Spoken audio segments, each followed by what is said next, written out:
Hello, very good afternoon and welcome to Business News from Mumbai. This is Shriti Shetty joining you with the latest from the world of business.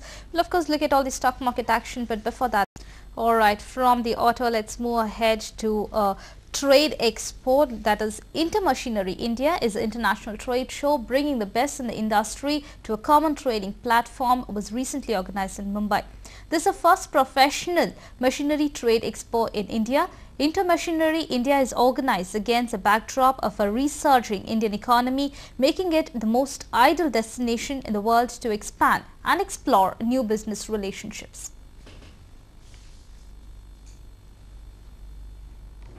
The recessionary tide has turned. India and the Indian industry are booming once again. On the back of India's growing economy, production capacity has been ramped up while infrastructure and power projects are on the rise. Over the next 2 years, India required to spend over $500 billion on infrastructure.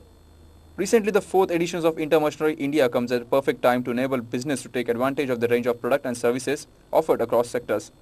Intermachinery 2010 showcased more than 125 international exhibitors from China and is expected to attract over 8,000 visitors from all over South Asia. The expos are organized jointly by Trade Development Bureau, Ministry of Commerce, the People's Republic of China and China National Machinery and Equipment Import and Export Corporation.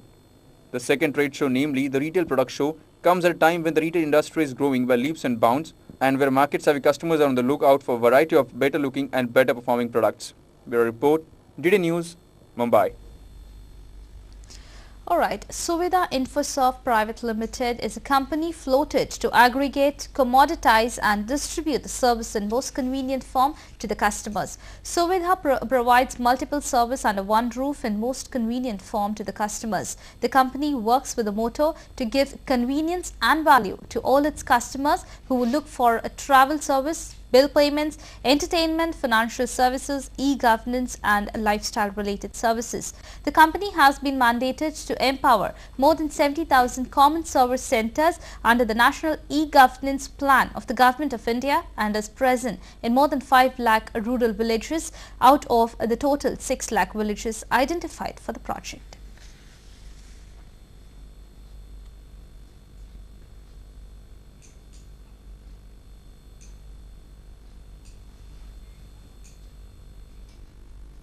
Alright, and to speak more on Suvidhaa's services and how they cater to the rural areas, we have with us in our studio Pranesh Rajde. He is the MD, founder and CEO of Suvidhaa Infosoft Private Limited. Welcome to the studio and welcome to Doordarshan. Firstly, let me start by asking you that now, in a time where time is the most important factor here and people jostle between various activities and they look for services which are which help them provide everything. So Suvidhaa comes in at this point here and it helps people by giving various services. So how does Suvidhaa work firstly? First of all, we need to go back to India, and if you really see the Indian environment or Indian market has been very good when it comes on the technology. The world look at the technology when it comes to India. However, when it goes to the benefit to the common man, the Indians, when I say, it has really deprived. The real benefit of a technology has not gone to the common man. So people still have to stand in the queue for the railway tickets or for the making the bill payments, the various services which we commonly used by the people. Now, there are certain efforts are there which goes on online, but however, if you go back to in India, the history or even the current statistics are saying that only 5% of Indian population transact online. And 91% of the Indian economy is still a cash economy. So how you really bring the benefit to the common man, with these kind of constraints which are already there. So, Suvidhaa has evolved the model where a common man goes to the neighborhood nearby the kirana store or convenience stores, and he can transact or he can request for all the services, be it the utility, be it the railway ticket, be it the airline tickets, be it the telecom services, be it the entertainment or even the educational services. So any services which, whether it's a B2B services or a B2C services or G2C services also, they can avail just next door. And today the most precious the value is the time, and the people are short of the time now, and there where I think Suvidhaa is playing its role now and it's the first company in India which has emerged this kind of a model, and which is very well set now. Obviously, time is very precious. At least in metro cities, we do have these services where like people go online and do all the bill payments and their ticket bookings or any kind of a lifestyle product that they want. But if you look at the rural area, because there again the main problem is technology. So Suvidhaa is said to enter into the rural areas and cater to those people more than your urban or your metro. So how do you look at entering into the rural areas? We already, the Suvidhaa is being appointed, and we have a mandate from the part of the national e-governance project of the government of India, and which goes state by state. So we currently are mandated with the various SCAs who are the awardees of the contract, where we will be empowering these CSCs with our services. So these SCAs doesn't have, or the government CSCs does not have to reinvent the wheel, which already the Suvidhaa has the service platform on which more than 200 service providers with the various kind of category of the services which are already been integrated on the platform. So we just empower, and they can just run on our platform to start with the business straight away. They don't have to wait for the long to integrate so many services, which we have already done that. So we of course we go with the revenue sharing arrangement with the CSCs, so as they can start the transaction the day they open their shops. So that's how the whole process is there, and we are proud that we are having more than 200 service provider on our platform. We covering almost 70,000 kiosks, which is will be empowering almost 450,000 to 5 lakh villages, which is catering, one CSC will cater 6 villages. So that's how the whole rural India is mapped. Technology point of view, yes, there are challenges in the rural India, where the how everything is fine, but how do you connect to the central system. I think the government is working very hard with the help of telecom companies also. Today we are able to, I think, cover up most of the places through the various telecom companies to integrate or to connect to our central system and avail these services.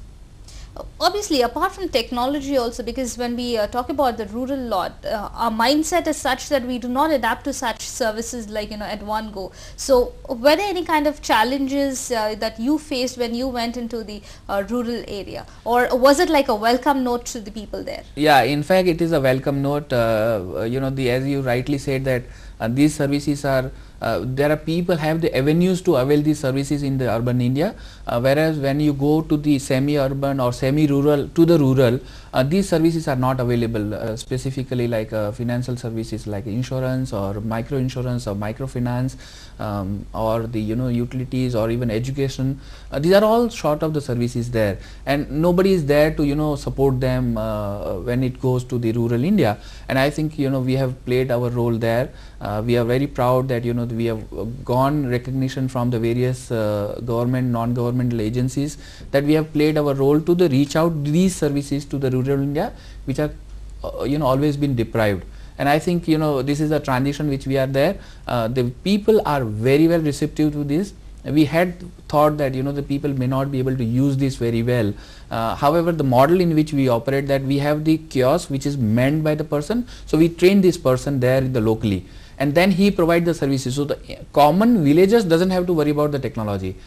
However, from the villagers to the common service center agent, it's a manual, so he pay by cash, he doesn't have to, he just have to put a request, and from the agent onwards everything system, everything is on computer.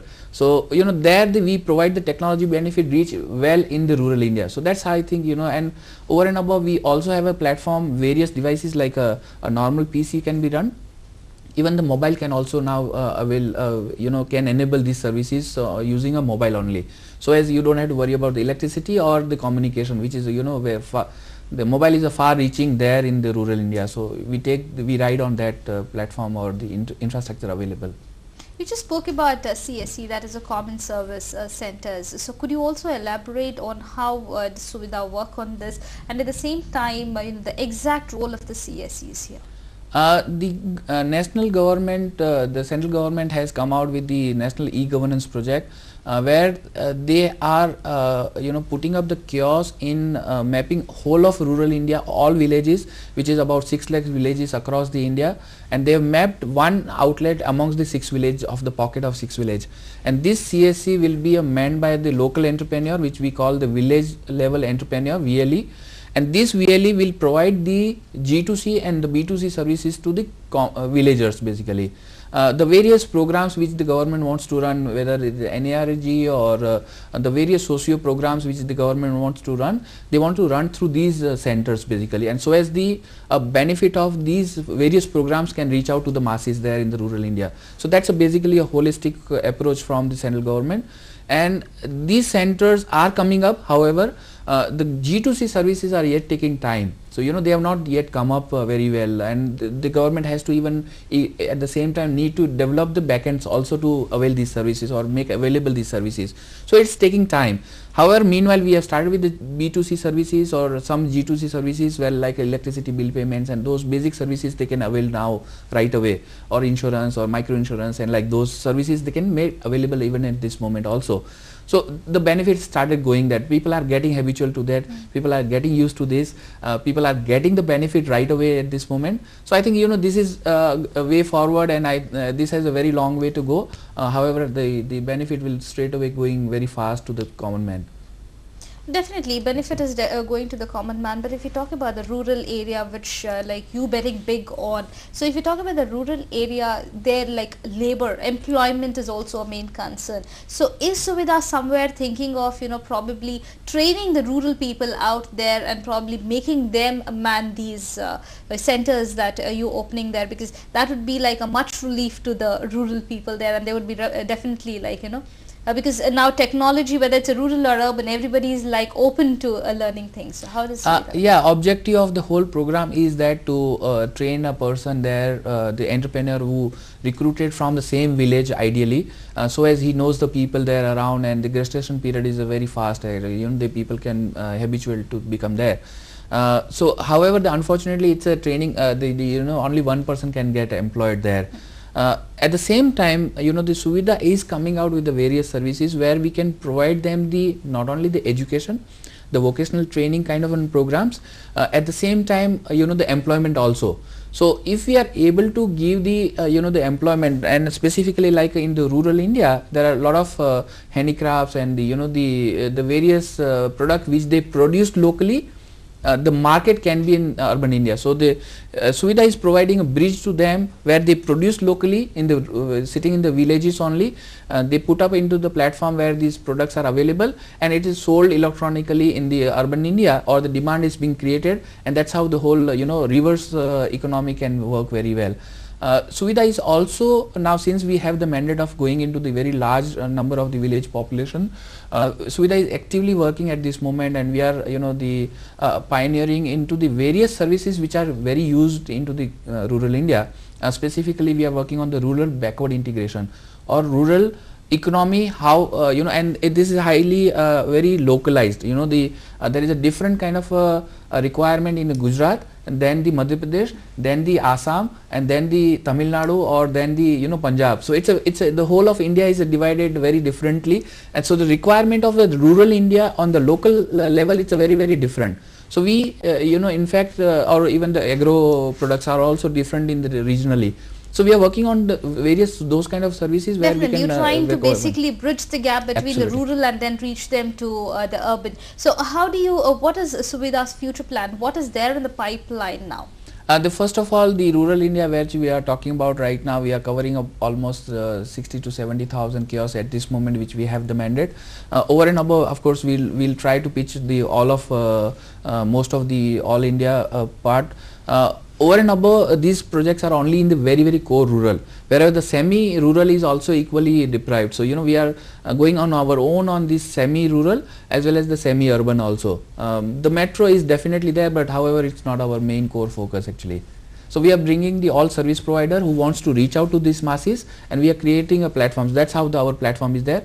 The end consumer gets the benefit of these services. So that's where. Thank you so much. It was a pleasure talking to you and having you in our studios. Thank you very much. It's my pleasure.